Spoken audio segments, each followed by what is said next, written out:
Bonjour, nous sommes le 17 novembre 2020 et nous essayons de faire avec Mathis une vidéo concernant ce qu'on appelle le karma. Ça veut dire, est-ce qu'on peut dire que le karma, c'est la même chose que le purgatoire catholique? C'est un petit peu le thème que Mathis voudrait traiter. Alors, je me présente, je m'appelle Arnaud Dumouche et je suis un théologien catholique qui habite en Belgique. Et Mathis, si vous voulez vous présenter, allez-y. Alors moi j'habite en Île-de-France et je me définis comme catholique. J'ai été baptisé il y a 2 ans et bouddhiste. Donc j'étudie le bouddhisme assez ardument depuis 3 ans et plus je l'étudie, plus j'en découvre. Alors allez-y, je vous laisse commencer par exposer quelle est votre thèse par rapport au karma. Au karma, est-ce que le karma, c'est pour vous le purgatoire? Est-ce que c'est la même chose? Alors déjà je voudrais introduire en disant que quand on parle du bouddhisme, les choses qui reviennent le plus souvent c'est la question du karma et c'est la question des multiples vies. Et, euh, et en fait, en fait, les multiples vies sont liées au karma, c'est-à-dire que les multiples vies servent à expliquer que le karma existe. C'est-à-dire que si on ne vivait qu'une fois sur Terre et que, comme un matérialiste, on pense qu'on ne naît qu'une fois, on n'a qu'une vie et qu'après c'est le néant, il n'y a plus rien, eh ben ça veut dire que finalement on peut tricher. Et donc on peut tricher et s'en sortir. Et donc, dans le bouddhisme, on dit que bah non, si on fait des choses mauvaises, on va peut-être avoir une renaissance mauvaise dans l'avenir. Et donc dans le catholicisme, je pense on est plus centré sur l'idée d'une seule vie, c'est-à-dire qu'on n'a pas une conscience avec plusieurs corps qui naissent et meurent, comme il peut y avoir dans le bouddhisme, mais c'est pas parce qu'on n'a qu'un corps et qu'on n'a qu'une vie terrestre qu'on peut tricher. Et donc c'est là que le purgatoire devient intéressant, parce que finalement le purgatoire c'est un rééquilibrage après de toutes nos fautes, ou alors c'est même le moment où finalement on a la rencontre avec le Christ au moment de la mort, et après dans le purgatoire on se découvre vraiment qui on a été peut-être finalement. Et d'une certaine manière, on répare ou on se rééquilibre. Voilà comment je pourrais à peu près déjà montrer les différentes approches. Alors dans le bouddhiste, on va dire des choses assez horribles, hein, faut reconnaître. Dans le bouddhisme, on dit que on a eu un nombre incalculable de vies antérieures et qu'on est passé par plein d'états, des états d'existence divin où on est dans des états extatiques pendant des millions d'années, mais aussi des états infernaux où on est pendant des millions d'années dans des souffrances infernales. Donc là-dessus, le bouddhisme ne rigole pas, mais là encore, c'est une vision un peu comme dans le catholicisme au Moyen Âge où c'était pour que les gens aient une bonne discipline. Dans le bouddhisme, faire peur avec les mondes infernaux sert à ce que le disciple bouddhiste en fait ait une éthique et une discipline morale pour pas qu'il fasse n'importe quoi dans sa vie. Donc on lui fait peur avec ses vies futures, mais force est de constater que c'est vraiment la croyance du bouddhisme, hein. C'est qu'on peut après aller dans des existences infernales où on peut pas s'en sortir pendant un certain nombre d'années avant de pouvoir reprendre un corps humain ou un autre corps, voire même un, voilà. Donc voilà D'accord, comment je peux introduire le truc. ça va. Alors, regardez, en fait, vous devez savoir que dans l'Évangile, il y a eu à un moment donné les disciples qui ont posé la question du karma. Pas comme ça, hein, pas en termes théologiques bouddhistes, mais vraiment. Alors, je vous raconte la scène, ça se passe comme ça. Dans Jean chapitre 9, il y a les disciples et Jésus qui passent et qui tombent devant un aveugle de naissance. Et les disciples lui demandent, Seigneur, qui est-ce qui a péché? Est-ce que c'est lui? Donc sous-entendu dans une vie antérieure puisqu'il était aveugle de naissance, ou est-ce que ce sont ses parents pour qu'il soit né comme ça aveugle de naissance? Et Jésus lui répondit, ni lui ni ses parents n'ont péché, mais c'est afin que soient manifestées en lui les œuvres de Dieu. Alors, moi je vais essayer de vous montrer, Mathis, que à mon avis, en réalité, le karma et le purgatoire, ça n'a aucun rapport, même si ça se ressemble de loin, parce que en fait, à la base, il y a une théologie qui n'a pas du tout de rapport. Et je ne sais pas si vous voyez la différence. Dans le bouddhisme, le dogme fondamental, vous allez me dire si vous êtes d'accord, hein, c'est l'impermanence des personnes. Ça veut dire que... Et des phénomènes. Voilà, vous n'êtes pas une personne, vous avez l'impression d'être une personne, mais c'est un mythe, c'est un rêve, et donc le fait que vous croyez être une personne fait que vous avez des désirs, que vous voulez les combler, ce qui explique que quand vos désirs sont frustrés, ben, vous souffrez. C'est les fameuses méditations sur la souffrance du Bouddha. Hein. Mais de même, Dieu lui-même n'est pas une personne. C'est-à-dire que Dieu n'est pas une personne comme nous, c'est-à-dire la personne de Dieu unique, qui a une volonté, qui a choisi de créer, etc. Dieu, c'est plutôt la totalité de toute la création dont on fait partie et dont, par des cycles successifs de réincarnation, on finit par rejoindre, et on les rejoint quand on a atteint le nirvana, ça veut dire une sorte d'épanouissement où on a compris qu'on n'était pas une personne, du coup on est indifférent à tout, on est devenu le vent, on est devenu l'air. Est-ce que vous êtes d'accord avec ça? Alors, oui, si ce n'est un détail près, l'impermanence, c'est de dire que si on est bien des personnes, mais on est des personnes qui existent en dépendance de causes et de conditions. Ça veut dire qu'on est une coproduction, on est conditionné. Ça veut dire qu'on vient à vivre ou à émerger, à exister en dépendance de causes et de conditions. Et si ces causes et conditions ne sont pas réunies, disons, la personne n'existe pas, mais la personne existe bien, mais elle existe de manière impermanente parce que il y a au bout d'un moment où c'est les causes et les conditions qui font que la personne peut être en vie et voilà ne sont plus rassemblées et donc du coup le corps ne peut plus être habité quoi. Donc c'est bien ça, c'est juste à ceci près que c'est pas qu'on n'existe pas, c'est qu'on n'existe pas de manière isolée de tout. Ça veut dire on existe avec des causes et des conditions, et quand elles sont plus là, bah effectivement, on n'existe plus. Donc vous voyez, moi je crois vraiment hein, que dans le bouddhisme, enfin en tout cas traditionnel, en fait nous sommes des illusions avec des désirs. Effectivement, nous sommes bien obligés de constater que nous avons des désirs individuels, mais que c'est une illusion simplement. Et la preuve, c'est que en réalité, quand on passe de réincarnation en réincarnation, tous les souvenirs disparaissent, mais aussi les relations avec les autres. Alors que dans le christianisme, au contraire, notre substance individuelle, voyez, de nature spirituelle, elle est éternelle. Enfin, elle a été créée à un moment donné, donc au moment de notre conception, pour la première fois, quand nos parents nous ont conçus, 9 mois avant notre naissance, Dieu, donc la personne de Dieu, voyez, personne, ça veut dire une substance individuelle, un être spirituel, vraiment concret, différent des autres, pardon. Pas indifférent, mais différent des autres. Donc Dieu nous a créés, et à partir de là, nous sommes immortels. Notre corps va mourir, hein, mais notre âme, elle, jamais, tout simplement à cause du premier dogme, comme je vous ai dit, la permanence de la personne humaine dans le christianisme, si bien que votre unique maman, votre unique papa, vos frères, vos sœurs, votre femme, tout ça, vous les retrouverez de l'autre côté, avec tous les souvenirs ravivés, même si on les perd à un moment donné parce qu'on devient vieux, tout est ravivé de l'autre côté. Donc voyez du coup, le karma, si on regarde dans le bouddhisme, c'est vrai, on a mal agi, donc on a un paiement, donc par exemple une mauvaise réincarnation, etc. Mais dans le cadre que je viens de vous indiquer, nous ne sommes pas des personnes, donc peu importe si vous vous souvenez plus de rien, puisque ça n'a pas d'importance. Oui, mais le fait qu'il y ait un karma, même s'il n'y a pas de personne, alors dans le bouddhisme, il faut être clair, c'est-à-dire que le bouddhisme ne reconnaît pas de Dieu créateur ni de création. Voilà, donc ça veut dire par contre que s'il y a un karma, c'est qu'il y a bien quelque chose. Alors certes, on n'est pas des personnes, et eux, ils considèrent pas non plus que nous sommes, nous sommes des âmes, Oui. mais enfin si, ils considèrent que l'âme ou la personne existe en dépendance, mais qu'en fait tout ça c'est sur un continuum de conscience. C'est-à-dire qu'en fait notre véritable identité dans le bouddhisme, c'est un continuum de conscience. Ça serait le tout, l'univers entier, finalement.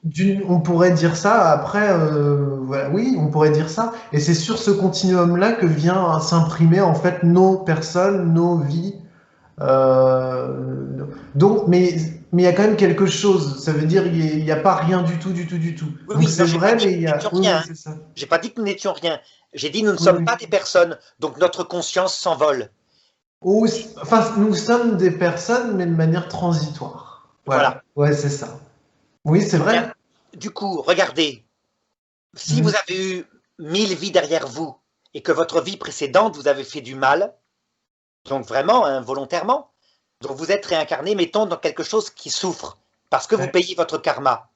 Ben, c'est dans le cadre du bouddhisme, donc qui est issu lui-même de l'hindouisme. Ça veut dire ce grand cycle éternel du monde, vous voyez, sur des milliards d'années, Oui, qui sans oui. arrêt revient comme ça.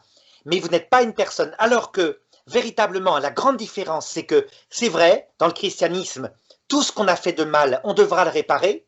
Donc c'est le Mhm. purgatoire, comme dit Jésus. Hâte-toi de te réconcilier avec ton frère tant que tu es en chemin sur la terre, de peur que ton frère ne te livre au juge et le juge au bourreau. Et là, tu te mettras en prison jusqu'à ce que tu aies payé jusqu'au dernier sou. Donc une dette de peine, ça ressemble effectivement au karma. Mais voyez, c'est pas du tout la même chose quand même parce que c'est pas dans le même cadre.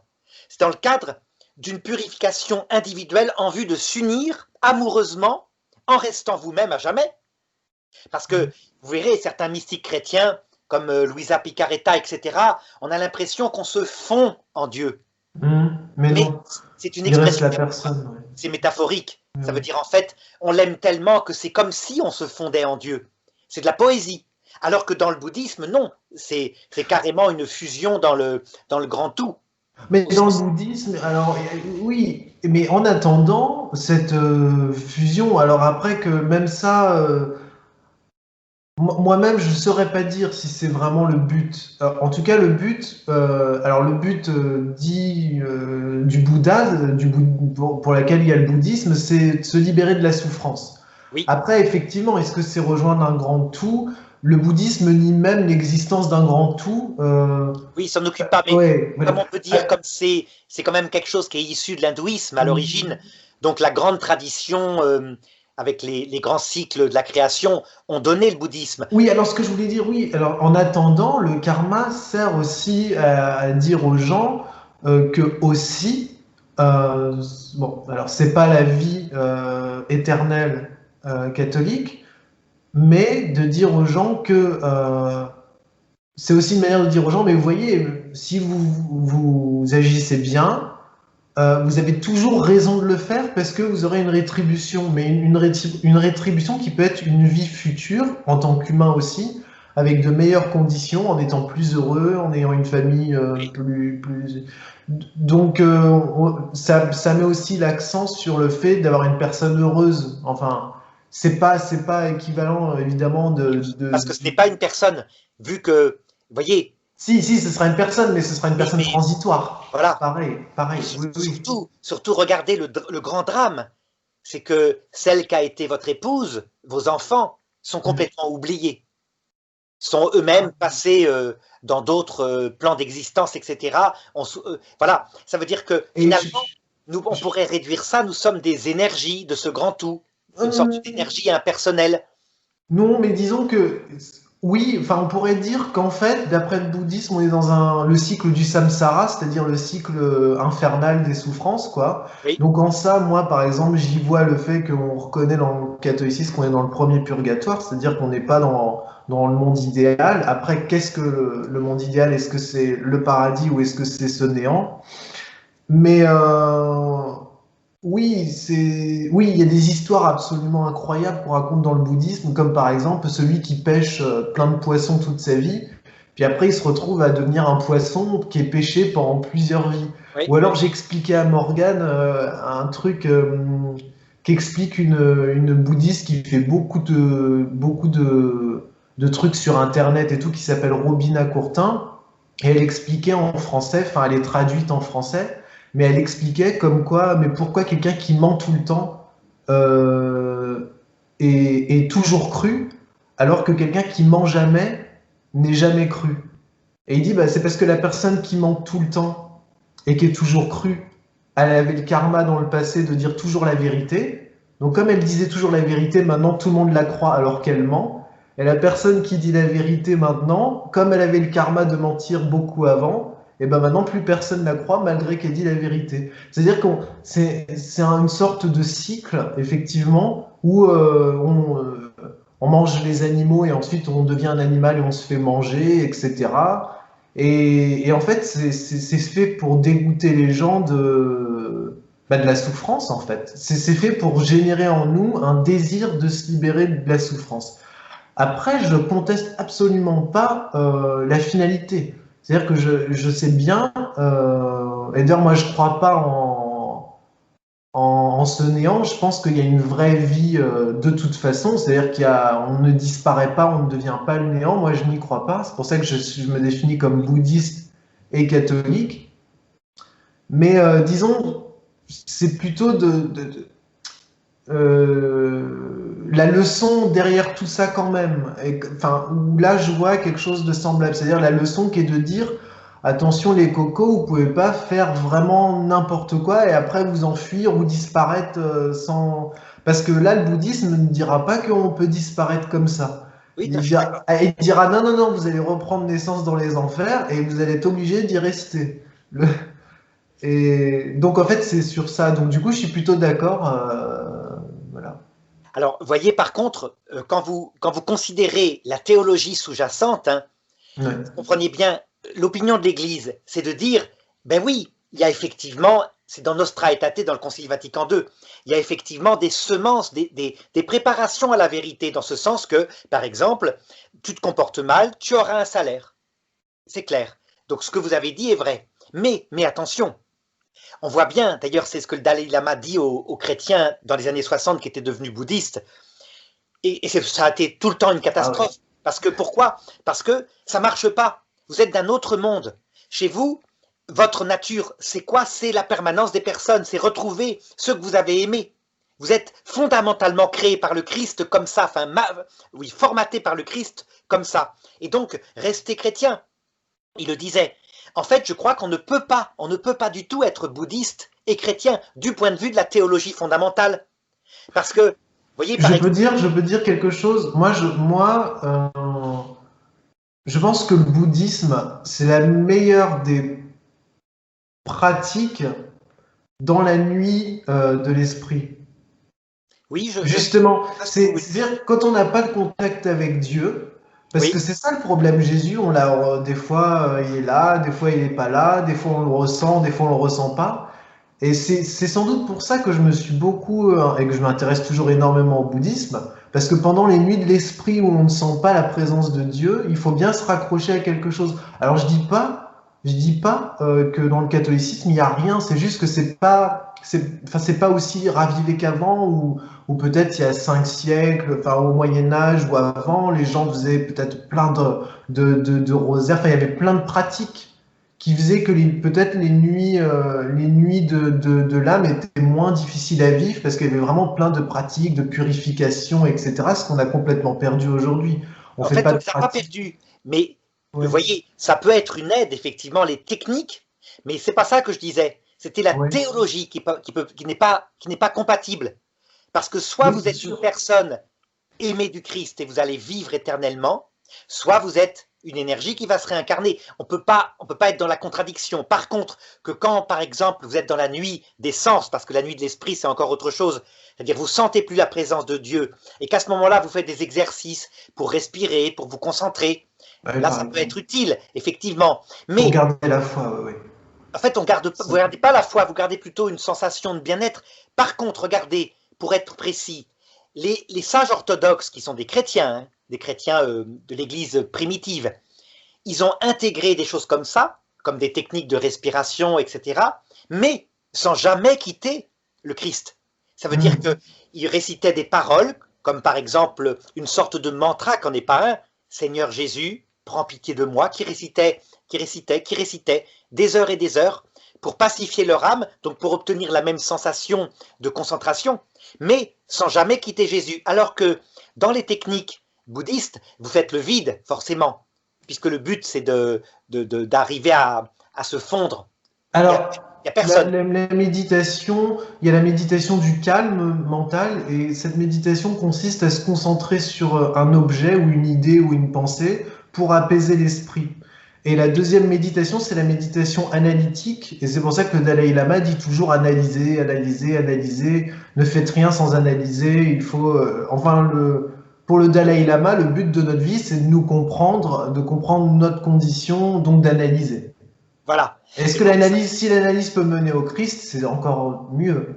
c'est des techniques, vous voyez, qui Oui, peuvent pacifier, comme par exemple quand on fait pacifier. faire aux enfants qui sont nerveux du judo, des choses comme ça. Pourquoi pas? Mais justement, les ESICA, c'est-à-dire les rechercheurs de la paix intérieure qui sont orthodoxes, eh bien, ils vont faire cette méditation comme ça de calme en se concentrant sur la personne du Christ affectueusement. Par exemple, nous, on le fait à travers le rosaire. Donc, Oui. mais on s'adresse à quelqu'un. Vous voyez, c'est toujours ça la clé. Ça veut dire qu'il y a quelqu'un dans le christianisme. Soit c'est Dieu, soit c'est l'ami de Dieu, la Vierge Marie, ou alors un saint du ciel, mais toujours quelqu'un. Voilà. Et alors, à ce moment-là, on peut avoir les deux méditations que vous indiquez, soit une prière contemplative dans le calme pur, mais toujours centrée sur une personne. Centré. Oui, c'est Ou ça. alors, une méditation de réflexion, comme dit le Dalai Lama, mais à ce moment-là, on dit le rosaire en réfléchissant à un mystère concernant le Christ. Donc, Comme quoi, pour moi, quand on dit ça, il en faut pas plus. C'est-à-dire que pour moi, c'est pas du bouddhisme, mais c'est de la méditation chrétienne, donc c'est du bouddhisme catholique, mais pas c'est- vraiment, parce qu'il y a et, quelqu'un. Dès qu'il y a quelqu'un, dès oui, qu'il y a il peut y un avoir être, quelqu'un, il peut y avoir quelqu'un. Après, c'est sûr que par rapport au bouddhisme, effectivement, comme on est tous transitoires et qu'il y a l'impermanence, ça collera jamais. Mais de toute façon, dans le bouddhisme, il n'y a pas la reconnaissance d'un dieu ni d'une création. Mais moi, disons, j'ai été amené à étudier le bouddhisme pour combler ce manque, justement. Et je ne sais pas si vous connaissez, enfin, ce manque, parce que j'avais besoin de ces méditations, de ces et moi, ce qui m'a beaucoup, enfin, avant de découvrir le bouddhisme et tout, et quand j'étais déjà chrétien, c'était je sais pas si vous connaissez les symphonies de Bruckner. oui, De, oui, tout à fait. Même eh si ben c'est pas mon style de musique, ah puisque je mince. préfère Bach, mais Ah bah, pour moi, les symphonies de Bruckner, c'est des énormes méditations chrétiennes, quoi. C'est de la musique d'église, mais romantique, quoi, du style tout à fait. romantique. Et Donc, et en vous cette sensation de douceur et de paix. ah bah, quand ça dure 1 heure et demie et qu'on s'imprègne complètement de ça, oui, on sent complètement, enfin, on sent le Christ, quoi, oui, d'une certaine manière, c'est presque comme une messe. Après, moi j'aime beaucoup les musiques classiques, alors même les petites messes de Mozart, messes du couronnement, tout ça, c'est des trucs que j'adore, quoi. Et parce que moi ça m'aidait, c'est comme un chewing-gum, quoi, c'est-à-dire que le Christ, bon, on lit la Bible, d'accord. Bon, c'est vrai qu'il y a la vie des saints, etc. Mais moi, j'avais besoin de toujours quelque chose, quoi. J'ai besoin de mâcher quelque chose. Et donc, bah, ça a été dans la musique classique, les messes, surtout la messe du couronnement de Mozart, les symphonies de Bruckner. Et après, j'en suis venu à faire du bouddhisme, mais en sachant pertinemment que le bouddhisme, c'est pas le catholicisme, mais en essayant d'utiliser les Uniquement deux pour des les, techniques. oui, les techniques aussi. Après, est-ce que je crois vraiment j'expliquais à Morgane que je pensais je crois au corps glorieux, hein. Mais je lui disais que c'est pas parce que j'aurais un corps glorieux que ça empêcherait que j'aurais encore un autre corps en plus après. Alors là, justement, moi je Et là, conclurai, ça peut être on hérétique. va peut-être pas rester trop longtemps, mais Ah je oui. conclurai en disant, oui, il faut que du point de vue de la théologie, vous soyez très très précis. Ça veut dire il y a deux approches du monde différentes. Du point de vue de la technique, il y a certains qui m'avaient demandé, est-ce qu'on peut faire du yoga ou des choses comme ça en étant chrétien? Oui, la technique pure, mais j'ajouterais, à ce moment-là, il faut la baptiser. Ça veut dire que, par exemple, si vous utilisez une technique de respiration pour être bien calme et avoir une sensation dans votre cœur, ou alors si vous écoutez la musique, ben, vous ajoutez la présence de la Vierge Marie à qui vous parlez dans votre cœur, la présence du Christ. Vous aurez donc par la technique de respiration que utilisaient les moines orthodoxes, vous aurez cette sensation, qui vous donnera un petit peu ce que vous avez perdu, dont vous sortirez de la nuit des sens, mais vous risquez pas de partir vers un monde où il n'y a rien, où il n'y a personne. Oui, tout ça, après, c'est la théologie. Et moi, je conseille à toute personne catholique qui est bien avec sa foi d'absolument pas aller chercher d'autres croyances. Mais c'est. Voilà. Oui, oui, c'est ces techniques-là. Moi c'est ce que je dis. C'est des techniques de réflexion et de purification. Et je pense qu'il faut vraiment, surtout si on a un catholicisme renaissant, ben, s'il y a une renaissance du catholicisme, je pense que les jeunes ont besoin de ces deux aspects-là, qui sont beaucoup présents dans les autres religions, comme l'islam ou le bouddhisme ou les religions orientales. Il faut qu'il y ait un aspect purification et réflexion, enfin quelque chose Oui, ben, où on rentre en on a réflexion ça dans le permanente. catholicisme. C'est la grande théologie de Sainte Thérèse d'Avila et de Saint Jean de la Croix, Ouais. qui sont les théologiens mystiques, hein, qui ont expliqué exactement ce que vous dites. Là, ce que vous vivez s'appelle, chez Saint Jean de la Croix, la nuit des sensations. Vous n'êtes pas encore à la nuit de l'esprit, mais la nuit des sensations. Donc quand il y a un désert spirituel, on ne sent plus la présence de Dieu. Le but de Dieu, c'est de faire qu'on l'aime pour lui-même et non plus pour les sensations. Et alors, évidemment, dans cette période-là qui est très dure, eh bien, il faut effectivement de temps en temps céder parce qu'on a besoin de plaisir par de la musique, mais comme dit Sainte Thérèse, sans jamais quitter le Christ, parce que sinon on quitte celui qui nous donne sens. Donc voilà ce que je dirais.